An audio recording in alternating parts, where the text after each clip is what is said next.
Bismillahirrahmanirrahim. Saya coba menjawab dari pertanyaan dari akun @madinatul_ilmi 3654. Terima kasih yang sudah subscribe ya.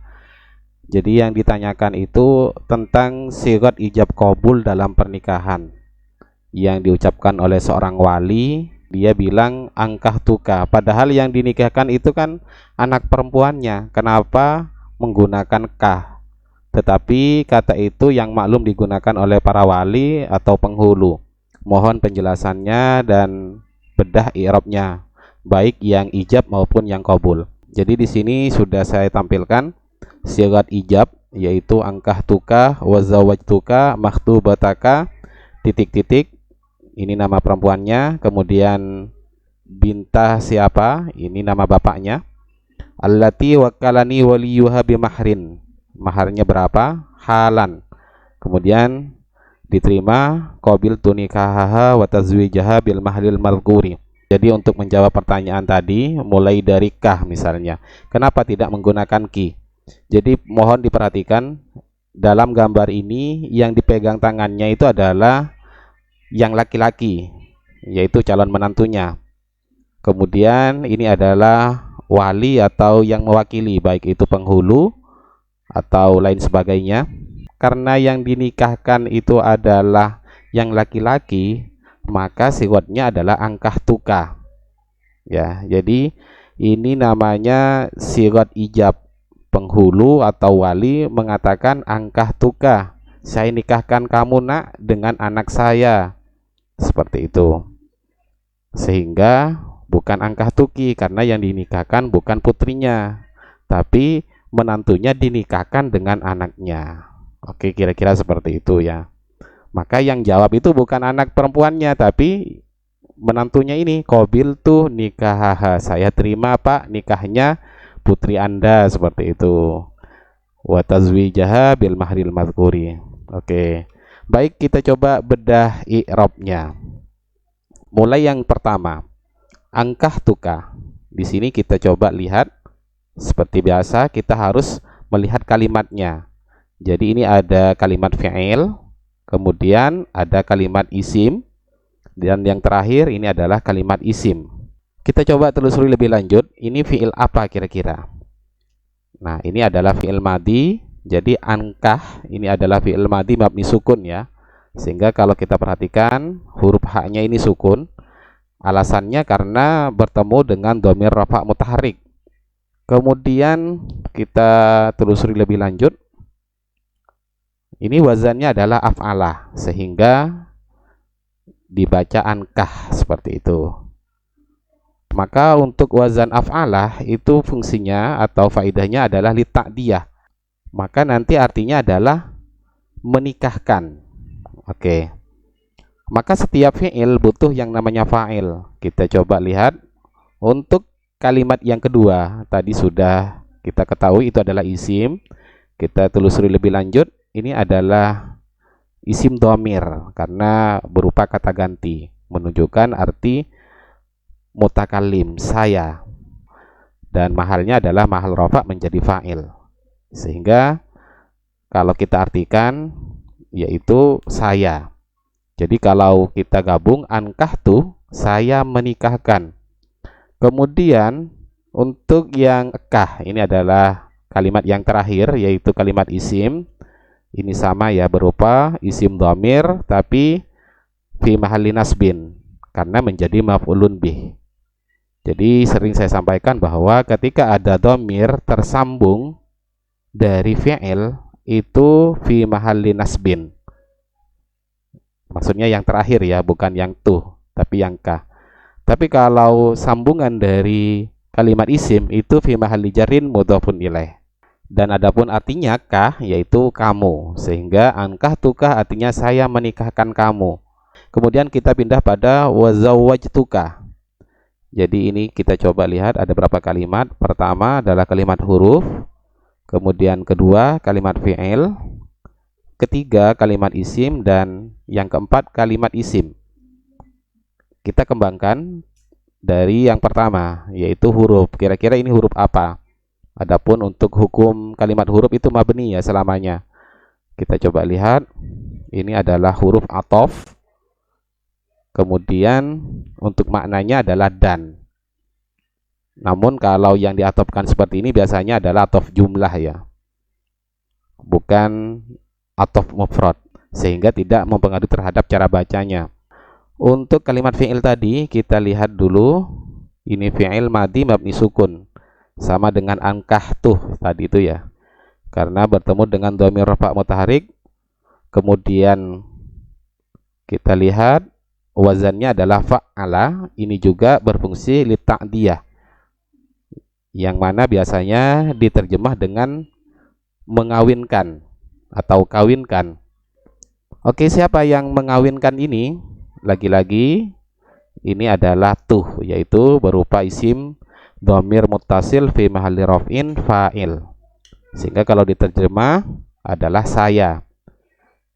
Jadi kalau dalam bahasa Arab ya, fa'ilnya itu setelah fi'il, tapi kalau dalam bahasa Indonesia itu fa'il dulu yang disebutkan, saya kawinkan, bukan kawinkan saya, tidak seperti itu.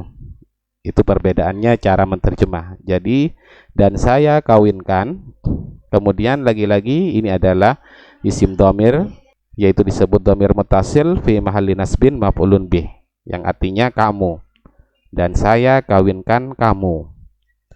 Untuk berikutnya maktubataka, kita lihat dulu ini kalimat apa, yaitu isim. Yang kedua adalah kalimat isim juga.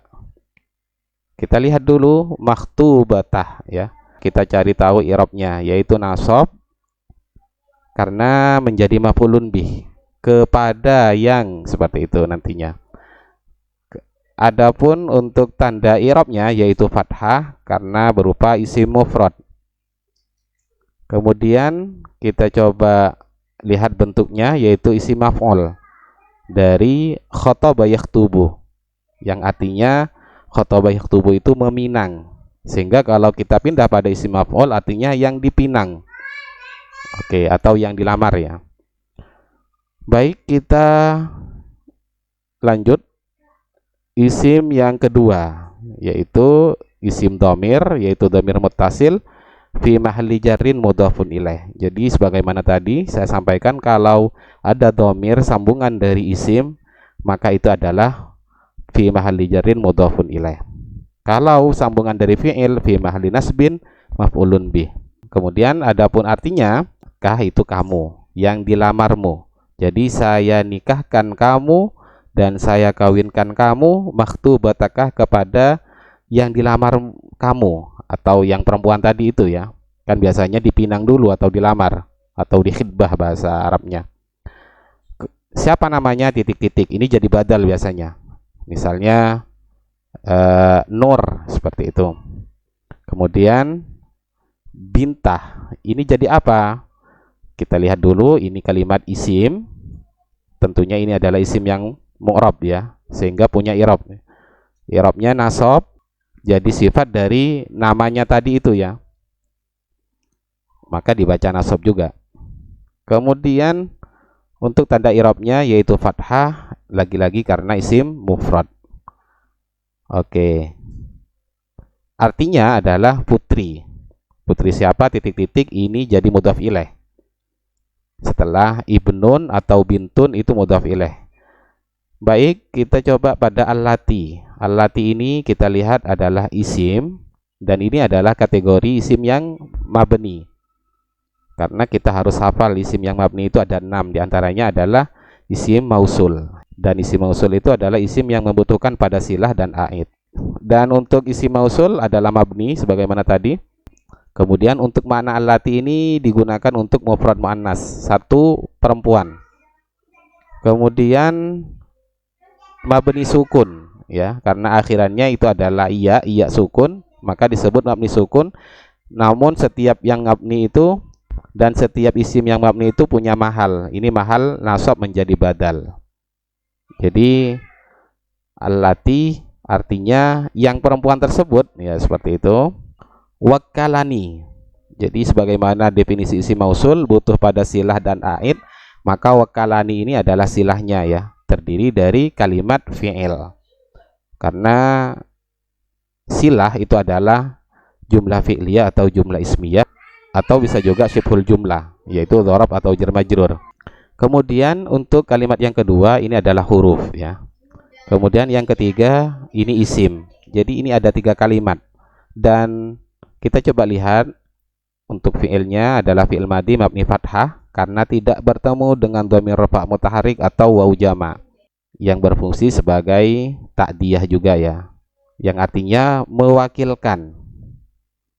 Kemudian untuk ni ya, ini ada namanya nun wiqayah. Jadi ini sebagai tambahan agar fiilnya tidak kasroh, biar tidak dibaca wakali karena bertemu dengan ya mutakallim, maka ditolong dengan menggunakan nun wiqayah. Adapun iya sendiri ini adalah kalimat isim, namanya isim dhamir fi mahalli nasbin maf'ulun bih. Jadi wakalani artinya mewakilkan ni kepadaku. Siapa yang mewakilkan? Nah, di sini fa'ilnya waliyuha. Jadi ini adalah kalimat isim. Kemudian untuk yang kedua kalimat isim juga. Kemudian kita coba telusuri lebih jauh lagi. Untuk i'rabnya adalah rofa karena menjadi fa'il ya. Karena wakalah tadi belum ada fa'ilnya, disinilah fa'ilnya. Kemudian untuk tanda i'rabnya yaitu dhammah karena isim mufrad. Kemudian untuk artinya adalah wali. Dan untuk isim yang kedua seperti biasa ini adalah dhamir muttasil fi mahli jarin mudhafun ilaih. Sehingga kita tinggal tambah nya. Ya. Jadi kalau kah kamu, tapi kalau hu atau ha itu nya. Jadi waliyuha artinya adalah walinya, yang telah mewakilkan kepadaku walinya. Bimahri. Oke. Ini adalah kalimat huruf. Kemudian yang kedua isim. Berikutnya ini adalah huruf jar.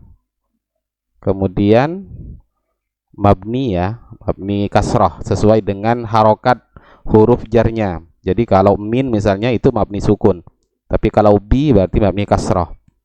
Kemudian untuk artinya adalah dengan, dan isim yang kedua itu adalah jar hukumnya. Kenapa jar? Karena majrurun bi harfi jarrin, dijarkan oleh huruf jar tadi.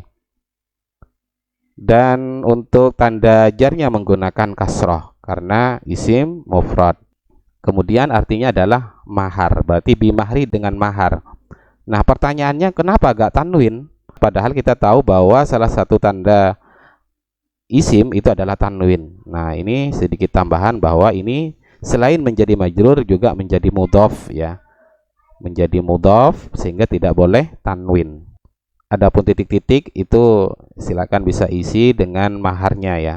Misalnya adawatis sholah ya, seperangkat alat sholat, dan disitu menjadi mudhaf ilaih. Kemudian untuk yang terakhir halan, kita lihat ini adalah kalimat isim dan i'rabnya nasab menjadi hal, kemudian fathah untuk tanda i'rabnya karena isim mufrad.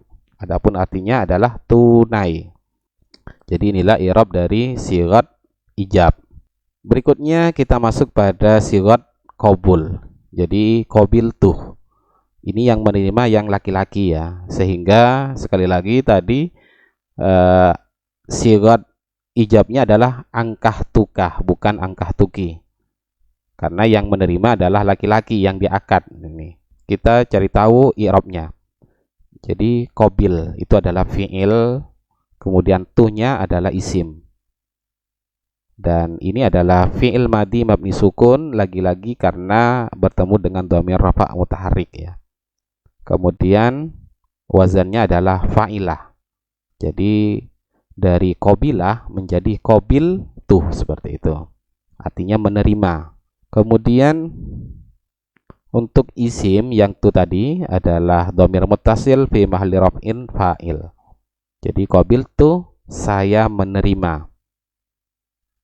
Nikahaha. Kita lihat ini adalah kalimat isim dan isim berarti ada 2 kalimat. Isim yang pertama hukumnya nasab karena menjadi maf'ulun bih. tanda i'rabnya menggunakan fathah, dan alasannya karena isim mufrad. Adapun artinya adalah nikah. Kemudian untuk isim yang kedua, ini adalah isim dhamir fi mahalli jarrin mudhafun ilaih. Sehingga kalau ha berarti nya, saya terima nikahnya. Kemudian wa tazwijaha. Yang pertama adalah kalimat huruf, kalimat isim, kemudian kalimat isim. Berarti ada 3 kalimat. Huruf apa ini namanya? Disebut huruf athof, artinya dan hukumnya mabni ya. Mabni fathah ya. Kalau yang kedua, ini adalah isim dibaca nasab karena menjadi ma'tuf ya, karena ada waw athof maka ini ma'tuf. Ma'tuf alaihnya adalah nikahah ya, maka nasab hukumnya ikut pada nikahah. Tanda i'rabnya fathah karena lagi-lagi isim mufrad dan artinya adalah kawin. Adapun untuk ha itu adalah isim dhamir fi mahalli jarrin mudhafun ilaih. Adapun ha ya artinya nya. Jadi kalau dalam masalah nikah yang digunakan itu kata angkahah dan zawajah. Keharusan menggunakan 2 kata tersebut berdasarkan Al-Quran. Pertama misalnya dalam satu surah, wa ankihul ayama minkum wassolihina min ibadikum wa imaikum, menggunakan kata angkahah atau fankihu ma tabalakum. Dan surat yang lain Allah menggunakan kata zawajah. Misalnya falamma qadha zaidum minha wataran zawwajnakaha, sehingga sepakat bahwa yang digunakan dalam akad nikah itu adalah kata angkaha atau zawwajah atau terjemah dari keduanya, sehingga biasanya penghulu menggunakan saya nikahkan dan saya kawinkan. Oke, kita coba lanjut bil mahri. Ini gampang ya, karena ini adalah huruf dan ini adalah isim. Ini adalah huruf jar dan hukumnya mabni, yaitu mabni kasrah, artinya dengan, dan ini adalah isim, yaitu jar menjadi majrur. Jarnya dengan kasrah karena isim mufrad. Bil mahri dengan mahar. Baik, terakhir adalah al-madhkuri. Ini juga kalimat isim, ini ada alnya ya, artinya yang disebut. Kemudian i'rabnya jar menjadi naat kasroh, dan alasannya karena isim mufrad, bentuknya adalah isim maf'ul sehingga artinya yang disebut. Baik, itulah kedua i'rab dari sighat ijab qabul. Mudah-mudahan bisa dipahami dan mohon maaf apabila masih ada kekurangan misalnya atau ketidakjelasan. Akhirnya Allahul musta'an ila sabil rahman. Assalamualaikum warahmatullahi wabarakatuh.